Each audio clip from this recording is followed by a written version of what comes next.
जिंदगी के सफर में बुद्धिमत्ता के कई रूप होते हैं। जहां आईक्यू को हमेशा से ही महत्व दिया जाता रहा है, वहीं एक अलग तरह की बुद्धिमत्ता और भी ज्यादा महत्वपूर्ण साबित हो रही है, इमोशनल इंटेलिजेंस। इमोशनल इंटेलिजेंस या ईआई अपनी और दूसरों की भावनाओं को समझने और उन्हें मैनेज करने की क्षमता है। यह अवेयरनेस और एम्पैथी के साथ फीलिंग्स की जटिल दुनिया को समझने के बारे में है। देखिए, ज्यादा आईक्यू होने से रास्ते खुल सकते हैं, लेकिन ईआई ही तय करता है कि हम उन रास्तों पर कैसे चलते हैं। ईआई मीनिंगफुल रिलेशनशिप्स बनाने, गोल्स अचीव करने और फुलफिलिंग लाइफ जीने की ताकत देता है। एक ऐसी दुनिया में जो लॉजिक और रीजन को महत्व देती है, ईआई हमें याद दिलाता है कि इमोशंस कमजोरी नहीं है, ये शक्तिशाली ताकतें हैं जिन्हें समझकर और यूज करके हम अपनी सक्सेस और हैप्पीनेस को बढ़ा सकते हैं। इमोशनल इंटेलिजेंस कोई सिंगल स्किल नहीं है, बल्कि 5 की डोमेन्स से बुनी गई एक टैपेस्ट्री है। Self awareness, emotional management, self motivation, empathy और रिलेशनशिप मैनेजमेंट। हर डोमेन हमारे इमोशनल लैंडस्केप और दुनिया से हमारे इंटरैक्शन को आकार देने में क्रूशियल रोल निभाता है। सेल्फ अवेयरनेस ईआई की नींव है। यह अपनी इमोशंस को पहचानने, उनके ट्रिगर्स को समझने और हमारे थॉट्स और बिहेवियर्स पर उनके इम्पैक्ट को एक्नॉलेज करने के बारे में है। इमोशनल मैनेजमेंट सेल्फ अवेयरनेस पर बिल्ड होता है, जो हमें अपनी इमोशंस को इफेक्टिवली रेगुलेट करने के टूल्स देता है। सेल्फ मोटिवेशन वो इंटरनल फायर है जो हमें आगे बढ़ाता है, चैलेंजेस का सामना करते हुए भी। एम्पैथी हमें दूसरों के शूज में खुद को रखने, उनके पर्सपेक्टिव्स को समझने और कंपैशन के साथ रिस्पॉन्ड करने की अनुमति देता है। और अंत में रिलेशनशिप मैनेजमेंट हमें ट्रस्ट और म्यूचुअल रिस्पेक्ट पर आधारित स्ट्रॉन्ग, हेल्थी रिलेशनशिप्स बिल्ड करने और उन्हें नर्चर करने में इनेबल करता है। एक विशाल समुद्र में नेविगेट करते हुए एक शिप की कल्पना कीजिए। बिना कंपास और मैप के शिप समुद्र में खो जाएगा, लहरों से टकराता रहेगा। सेल्फ अवेयरनेस हमारा इमोशनल कंपास और मैप है।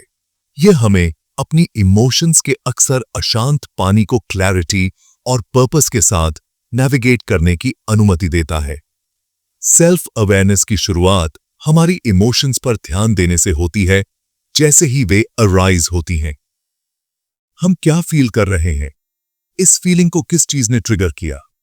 यह इमोशन हमारे थॉट्स और बिहेवियर्स को कैसे इन्फ्लुएंस कर रहा है? ये सिंपल लेकिन पावरफुल क्वेश्चंस हैं जो हमें खुद को डीपली अंडरस्टैंड करने की ओर गाइड कर सकते हैं।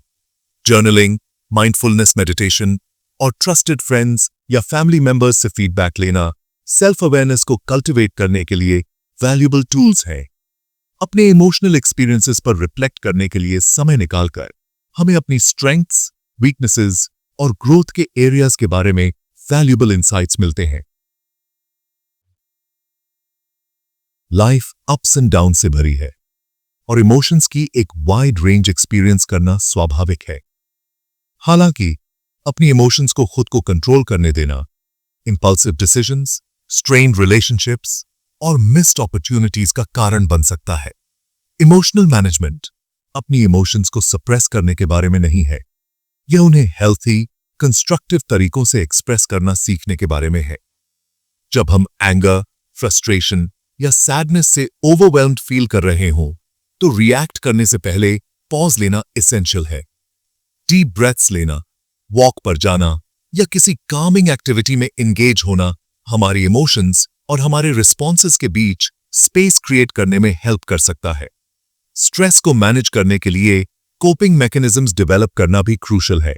इसमें एक्सरसाइज, नेचर में समय बिताना, हॉबीज को परस्यू करना या किसी थेरेपिस्ट या काउंसलर से सपोर्ट लेना शामिल हो सकता है। याद रखें, अपनी इमोशंस को इफेक्टिवली मैनेज करना हमें चैलेंजेस को रेजिलियंस और ग्रेस के साथ रिस्पॉन्ड करने का पावर देता है। Section 5. Igniting Self-Motivation, the Drive Within. Self-Motivation वो इनर फायर है जो हमारे पैशन, परसिवियरेंस और सक्सीड होने की ड्राइव को फ्यूल करता है। यह वो आवाज है जो कहती है, तुम ये कर सकते हो। सेटबैक्स और ऑब्स्टिकल्स का सामना तब भी जबकि एक्सटर्नल रिवॉर्ड्स निश्चित रूप से मोटिवेटिंग हो सकते हैं। ट्रू सेल्फ मोटिवेशन पर्पस की डीप सेंस और अपनी एबिलिटीज में बिलीफ से स्टेम होता है। सेल्फ मोटिवेशन कल्टिवेट करने के लिए क्लियर अचीवेबल गोल्स सेट करना एक एसेंशियल स्टेप है। जब हमारे मन में कोई डेस्टिनेशन होता है तो हम जर्नी पर फोकस्ड और कमिटेड रहते हैं। लार्ज गोल्स को स्मॉलर मोर मैनेजेबल स्टेप्स में ब्रेक डाउन करने से प्रोसेस कम डॉन्टिंग और ज्यादा अचीवेबल फील हो सकता है। अपनी सक्सेसेस बड़ी और छोटी दोनों को सेलिब्रेट करना भी इक्वली इंपॉर्टेंट है। अपनी अकॉम्प्लिशमेंट्स को रिकॉग्नाइज करना, चाहे वे कितनी भी इनसिग्निफिकेंट क्यों ना लगें, खुद पर हमारे बिलीफ को रीइंफोर्स करता है और ग्रेटनेस के लिए स्ट्राइव करते रहने की हमारी डिजायर को फ्यूल करता है। Section 6 empathy the bridge to understanding others. Empathy अपने खुद के एक्सपीरियंसेस से बाहर निकलने और दुनिया को दूसरों की नजर से देखने की एबिलिटी है। यह हमारे हाथ से लिसन करने, डिफरेंट पर्सपेक्टिव्स को समझने और कंपैशन और काइंडनेस के साथ रिस्पॉन्ड करने के बारे में है। एक ऐसी दुनिया में जो अक्सर डिवाइडेड फील होती है, एम्पैथी पहले से कहीं ज्यादा इंपॉर्टेंट है। कल्टिवेटिंग एम्पैथी की शुरुआत एक्टिव लिसनिंग से होती है। जब कोई अपने थॉट्स और फीलिंग्स शेयर कर रहा हो तो उन्हें अपना अनडिवाइडेड अटेंशन देना एसेंशियल है। डिस्ट्रैक्शंस को दूर रखें, आई कांटेक्ट बनाए रखें और उनके मैसेज को समझने पर ट्रूली फोकस करें। एम्पैथी में क्लैरिफाइंग क्वेश्चंस पूछना और दूसरे व्यक्ति की फीलिंग्स को एक्नॉलेज करना भी शामिल है। यह ओपन और ऑनेस्ट कम्युनिकेशन के लिए एक सेफ स्पेस क्रिएट करने के बारे में है। याद रखें, एम्पैथी किसी के पर्सपेक्टिव से सहमत होने के बारे में नहीं है। यह इसे समझने के लिए जेन्युइन एफर्ट करने के बारे में है। Section 7 building strong relationships through social skills. Relationships एक फुलफिलिंग लाइफ का हार्ट है। वे हमें लव, सपोर्ट, कनेक्शन और बिलोंगिंग की भावना प्रोवाइड करते हैं।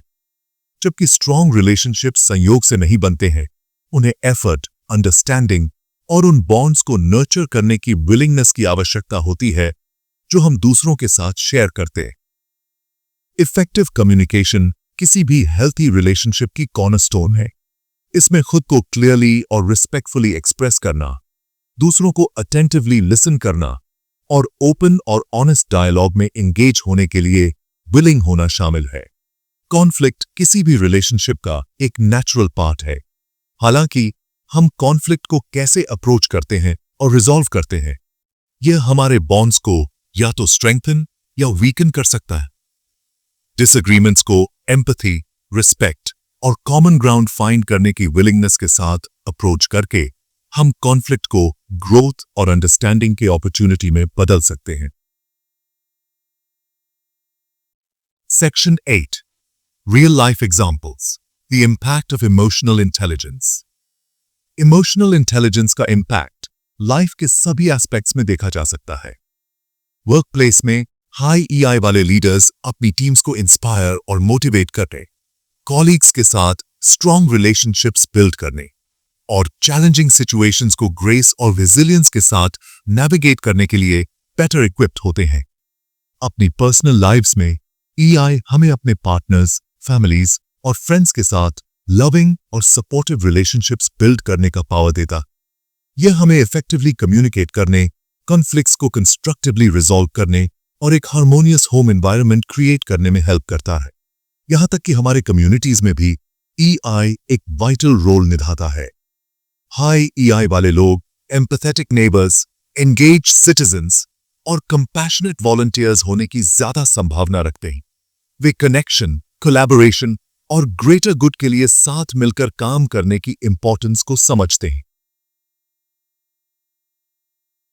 Section 9 investing in your emotional growth. Emotional intelligence कोई फिक्स ट्रेट नहीं है। यह एक स्किल है जिसे हमारी पूरी लाइफ में डेवलप और नर्चर किया जा सकता है। जैसे हम एक्सरसाइज और न्यूट्रिशन के जरिए अपनी फिजिकल हेल्थ में इन्वेस्ट करते हैं, वैसे ही हम सेल्फ अवेयरनेस को कल्टीवेट करके अपनी इमोशंस को इफेक्टिवली मैनेज करके और अपनी एम्पैथी मसल्स को स्ट्रेंथन करके अपनी इमोशनल वेलबीइंग में इन्वेस्ट कर सकते हैं।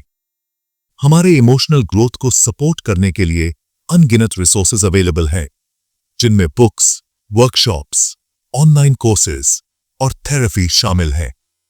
इमोशनल इंटेलिजेंस में स्पेशलाइज करने वाले थेरेपिस्ट या काउंसलर को ढूंढना सेल्फ डिस्कवरी के इस जर्नी पर एम्बार्क करते समय पर्सनलाइज्ड गाइडेंस और सपोर्ट प्रोवाइड कर सकता। याद रखें, अपने इमोशनल ग्रोथ में इन्वेस्ट करना खुद में, अपने रिलेशनशिप्स में और अपनी ओवरऑल वेलबीइंग में इन्वेस्टमेंट है। इमोशनल इंटेलिजेंस की पावर को अपनाकर हम अपनी फुल पोटेंशियल को अनलॉक करते हैं और अपने और आने वाली जनरेशंस के लिए एक ब्राइटर फ्यूचर क्रिएट करते हैं।